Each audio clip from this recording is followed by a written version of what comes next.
జ్యోతి, ఇదిగోనమ్మా coffee. అమ్మా, ఒంట్లో బాగోలేనప్పుడు నువ్వెందుకమ్మా పనులు చేయడం? 3 రోజుల నుంచి నీ మనసు బాగాలేదని తెలుసుకుని నేనే తిప్పులు పడుతున్నానమ్మా. చెప్పమ్మా, ఎందుకు అలా ఉన్నావు? అమ్మా, నేను రాజేష్ అని అతన్ని ప్రేమిస్తున్నాను. అతన్ని పెళ్లి చేసుకోవాలనుకుంటున్నాను. జ్యోతి, అతని అంతస్తుని చూసా లేక అందాన్ని చూసా?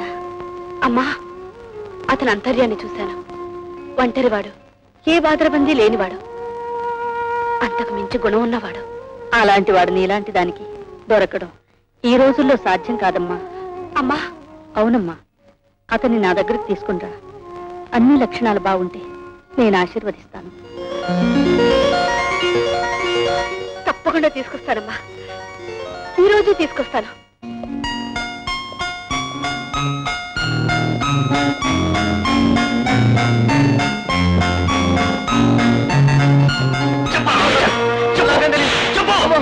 ₹25 లక్షలు ఖరీదు చేసే డైమండ్స్ ని అమ్ముకురారా అంటే ఏం చెప్తావు? ఈ రాజేష్ ని మోసం చేయలేవురా. చెప్పు, ఆ డైమండ్స్ ఎక్కడ దాచావు? తెలీదు. చెప్పరా? నిజంగా తెలియదు. చచ్చిపోతాడు ఏంటిది?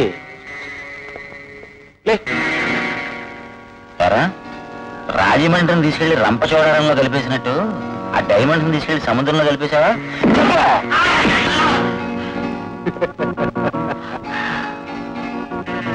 ఏరా, డైమండ్స్ ఎక్కడ?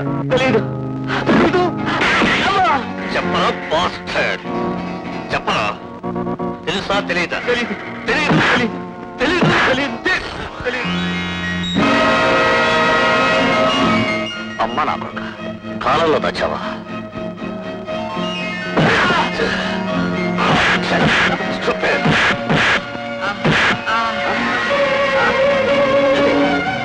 జ్యోతి, జ్యోతి, అలా పేరు పెట్టి పిలవద్దు. ఈ రోజు నుంచి నేను నీకేమీ కాదు. జ్యోతి, నీ గురించి నేను ఎన్నో కలలు కన్నాను. నువ్వు దొరకడం నా పూర్వజన్మ సుకృతం అనుకున్నాను. నా ఊహలన్నీ తారుమారు చేశావు. నా ఆశలన్నీ గాలి మేడలా కూల్చేశావు. జ్యోతి, నా వ్యక్తిగత జీవితం నీకు అనవసరం. నీ ప్రేమకు నేనేమి ద్రోహం చేయటం. వ్యక్తిత్వం లేని మనసు నాకు అక్కర్లేదు.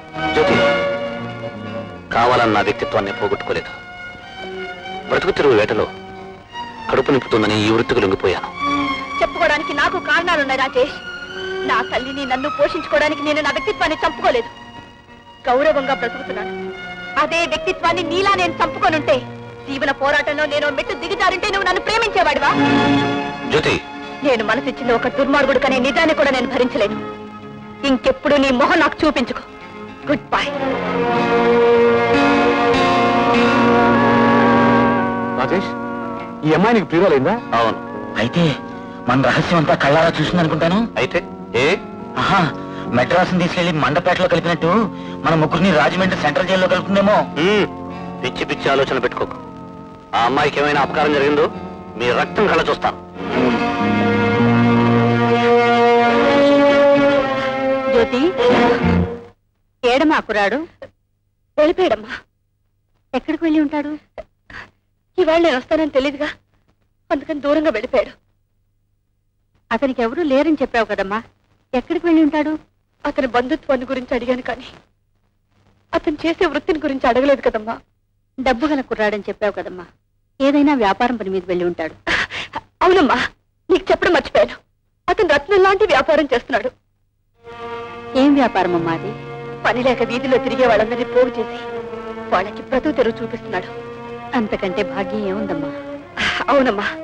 అమ్మా, నాన్న దొంగ వ్యాపారం చేస్తున్నాడనేగా నువ్వు విడిపోయి వచ్చేసావు. ఇప్పుడు ఆయన గురించి ఎందుకమ్మా? అవునులే.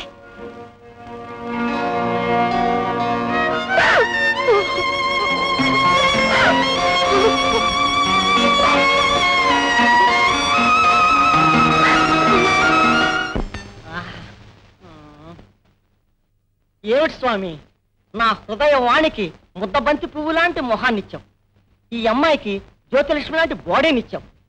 నా వాణి తల, ఈ పిల్ల ముండాన్ని ఒక మనిషిగా చేస్తే నీ సొమ్మేం పోయింది? ఏమి సృష్టయ్యా బ్రహ్మదేవుడా, ఏమి సృష్టయ్యా బాబు. ఆ నీకు రానిది నేను చేసి చూపెడతాను చూడు.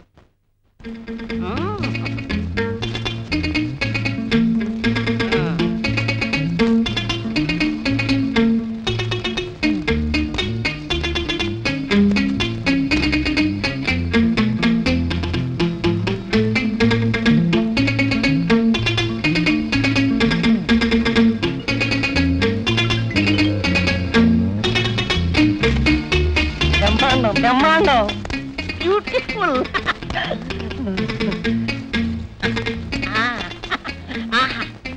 Beautiful beautiful. చూసావా స్వామి, నీ 4 తలల కలని ఐడియా ఈ ఒక్క తలకు వచ్చింది. ఆహా beautiful. Hello sir, very beautiful. Sorry sir, మీరా? Coming sir, coming.